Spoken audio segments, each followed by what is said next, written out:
So what is up mga ka-Reste? So yan ang pagbabalik ni Reste Moto. Oo, tagal nang di nakapag-vlog. Busy na kasi sa tunay na buhay. So for today's video mga ka-Reste nga pala, so it's all about Janine. Well, lagi naman si Janine yung gamit natin, pero Ninja ZX6R after 3 years. Ayan. So ngayon, dahil 3 years na si Janine, June na ng PM niya. So PM tayo. Kaso, meron akong nakita na eto, pakita ko na lang sa mga ka-Reste. Hindi ko lang kung nakikita yun. Ayan o. Oh no, nag-delete yung front suspension, yung front fork ni Janine. Pasensya na pala, medyo madumi kasi nag-ride kami kahapon ni Mayora and umulan. So medyo maputi. Anyway, so kung wala kayong gagawin, panoorin nyo ng video at samahan nyo ako. Tingnan natin kung magkano naman yung gagastusin natin dito sa ating ZX6R. Let's go.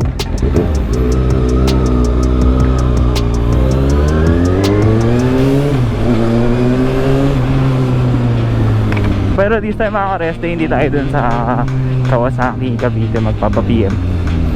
Doon na tayo sa service center, sa Kawasaki Service Center dito sa May Alabang.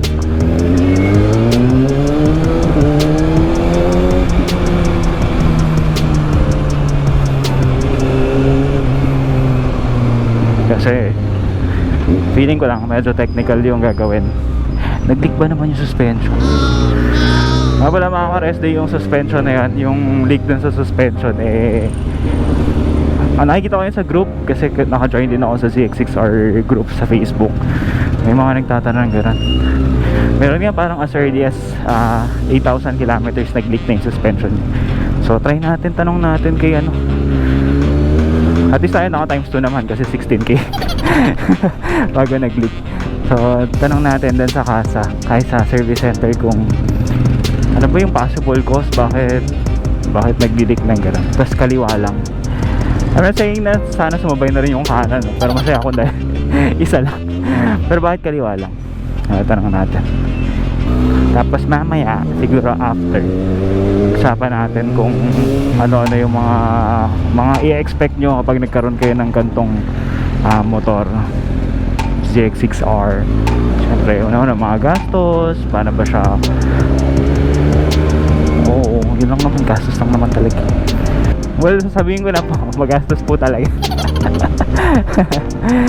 So kung parang katulad nyo lang po ako na, alam mo yan, yung saktuhan lang, so talagang gagawin mo is ipon para may panggastos ka sa weekend, pang ride, meron kang pang pa-PM pag kailangan. Medyo Makati pa lang ngayon mga ka-Reste kasi yung nakarang pa PM ko last year, parang sabi nung nandun sa Kawasaki is parang 30% na lang yung aking brake pad. So nagtanong na tayo dun kung magkano yung papalit ng brake pad. Actually sabi ko na rin yata doon sa isang vlog, pero nasa siya parang kulang 10,000 pesos. Brake pads pa lang, harap likod na yon, buong set na yon, dalawang set sa harap, isa sa likod. So wala pa yung PM dun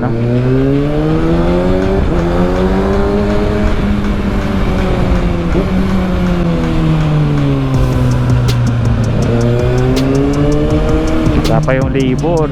Wait, tingnan natin kasi may pa-repair ako nung front suspension nya. Baka siguro kung sakali harap na lang.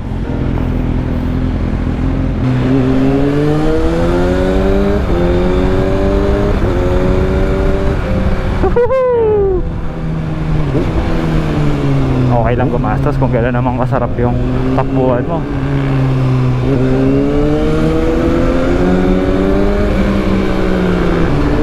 Nga pala, para sa mga gusto doon magpa-PM din, kasi ito parang talaga parang diba nandun yung factory ng Kawasaki. Sa lang po ako nagpa-schedule sa Facebook nila, parang book lang, take mo lang yung book doon, tapos kung ang schedule, tapos mag-chat sa'yo yung representative nila, tapos yan U-turn tayo dito. Wow, ganda ng tunog.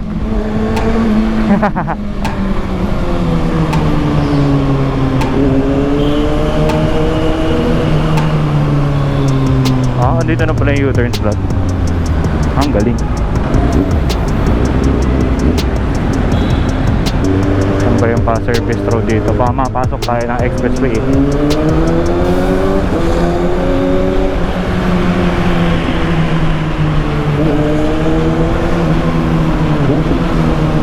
Ito.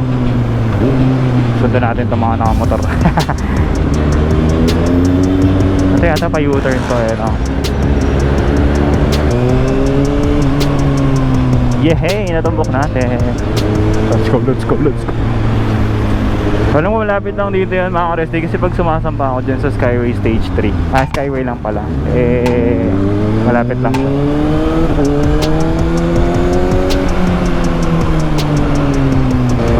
Kinakabahan ako magkano kaya gagastusin natin for today's video.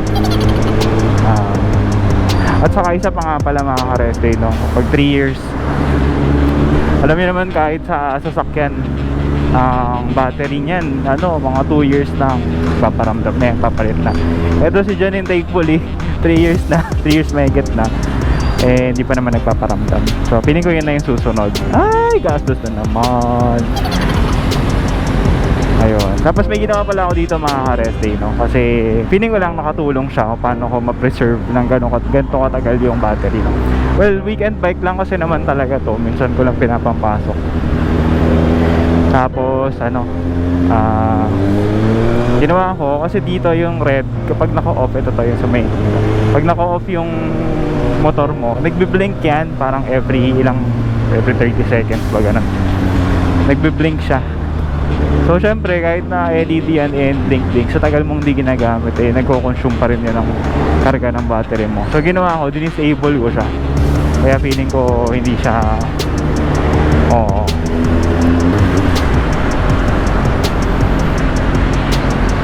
So na yun, sabi pasok ko lang daw dito eh. Dito ba yun? Oo nga, dito nga. Yeah, service center. Ayun, ito nga. Patakot. Kaya mo yan. Yun! Tapos yung kaya mo yan.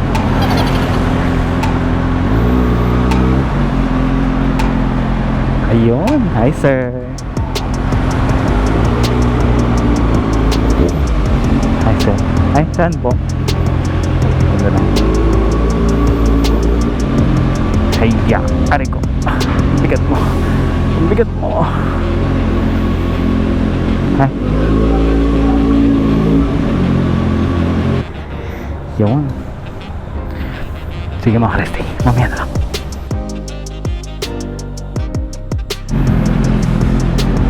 Okay, tapos na tayo mga ka-resti. Napagawa na si Janine. Sana hindi na mag-click yung harap. Let's go. Keep safe.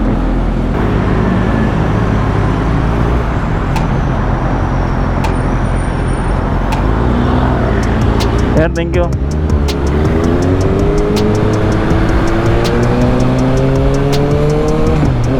So yun mga ka-rest day, no? Woo! Gastos na naman. Panibagong rest day, panibagong gastos. Kaya at least okay na si Janine. Hi! So yun, dun muna tayo sa pinakasariwang balita mga ka-rest day, no? Kaya pala nag-leak yung suspension natin, yung kaliwa. May tama. Sabi nung nandoon, nung technician, baka daw tinamaan ng bato, which is mukhang tinamaan ng bato kasi parang may dimple siya na scratch na very very light. Tapos since yun nga may tama na, hindi na masisil yan ng isisil ng maayos nung oil seal nung fork, kaya magilig talaga siya, kaya mahina lang. So nagawa ng paraan doon nila kuya. So ayan, thank you kay Kuya Darwin sa Kuya Alvin. Ay, thank you sa inyo, shoutout sa inyo. Pero ang sabi nila, dahil nga parang tempo fix yun, kung sakali daw po na magilig siya or lalala, kailangan daw palitan yung assembly or yung inner tube or kung ano man dun. At ang mahal nung binanggit nilang presyo po, tek yan. Parang sabi nila magkano ba yun, estimate lang nila eh, inner tube yata parang 16,000 ba yun, tapos pag assembly nasa 24, 26. Wait. So yun, so yun, so tagumpay po tayo today at naayos na yung leak sa kaliwang fork ni Janine, tapos na-change oil na rin siya at napalitan na rin yung brake pad. Ayan, tapos nitong brake ko ngayon. Uwi na tayo. Tagal din, parang nasalang kasi si Janine mga ano na eh, 12:30, 1, tapos tayo ito na magpo 4:30. Hindi matagal. Ba't ang takas mo? sorry. Ayun, so reveal na natin magkano nagastos natin, no? Actually mas mababa pa yung price na sasabihin ko kasi tinulungan tayo nila Kuya Darwin and Kuya Alvin na mababa yung presyo. So thank you. Napul po tayo ng 13,700 pesos. Ayan, yan yung resibo. Hindi ko lang maisama yung ano, wala lang dyan yung may binayaran pa akong 1,000. Hindi ko lang na-picturean. So ayun, ang sakit. Mahal nung parts, grabe yung parts ko naabot parang nasa 10k, 11k. Tapos yung labor 2,000. Anyway, iba pala maglambing tong motor natin mga ka-resting. So usapan pala ano, di naman din laman na pauwi na tayo at medyo nakahinga-hinga na tayo, no? Yung sinasabi ko kanina na kamusta naman ang ZX6R for 3 years. Sa 3 years ng ZX6R itong si Janine, so far hindi naman ako binigyan nito ng sobrang sakit sa ulo, no? Medyo masakit sa bulsa pero sakit sa ulo hindi naman. I would say na talagang si Kawasaki reliable. Reliable, tapos nag-leak naman yung fork mo. Nag-leak nga siya pero medyo malas lang yata tayo kasi tinamaan siya ng bato, kaya siya ganun. Pero ayun, kahit nga battery nito 3 years na hindi pa pinapalitan. Pero huwag na natin masyadong batiin kasi baka makahalata. Wala na tayong pera. Ayun nga, gaya na sabi ko, kapag mahal yung motor mo, mas mahal yung preventive maintenance sa mahal ng gastos, no? So dapat talaga meron kang pang sustento kapag meron kang ganito, kasi ano, bisyo na to kung tutuusin. Ayun lang, so sa 3 years pala nakapagpalit na ako ng gulong. Kita nyo naman sa vlog ko yun, nabanggit ko din na nagpalit tayo ng Pirelli. So Pirelli Diablo Rosso 3 ang ating pinalit, no? Magkano din yung Pirelli na yun, putik. Isang set po nung Pirelli na nasa 23,000 yata kung hindi ako nagkakabali. Tapos yung mga accessories pa nito, siyempre mga protection, mga itong slider, frame slider, yung rod guard or radiator cover, yun, mga the usual. Medyo masakit talaga, bisyo nga So yun nga po, kung sakali man na nagbabala kayo or aspiring kayo magkaroon ng mga gantong big bikes, kailangan po anticipate nyo na meron talagang gastos to. Pero puro tayo gastos, pero alam mo anong nagbibigay kasi sa'yo nito, yung magiging outlet mo siya pag rest day mo na sobrang stress ka, tapos biglang biglang gagano nga, diba? Hindi man tatawaran So worth it ba ang ZX6R sa 3 years kabila ng gastos and all? Dream bike ko kasi ito pangarap po talaga ng super sport na inline 4. So para sa akin lahat worth it. Hindi matatawaran niya ng kung magkano man yung hingin niya sa inyo. Basta ingat lang naman lagi.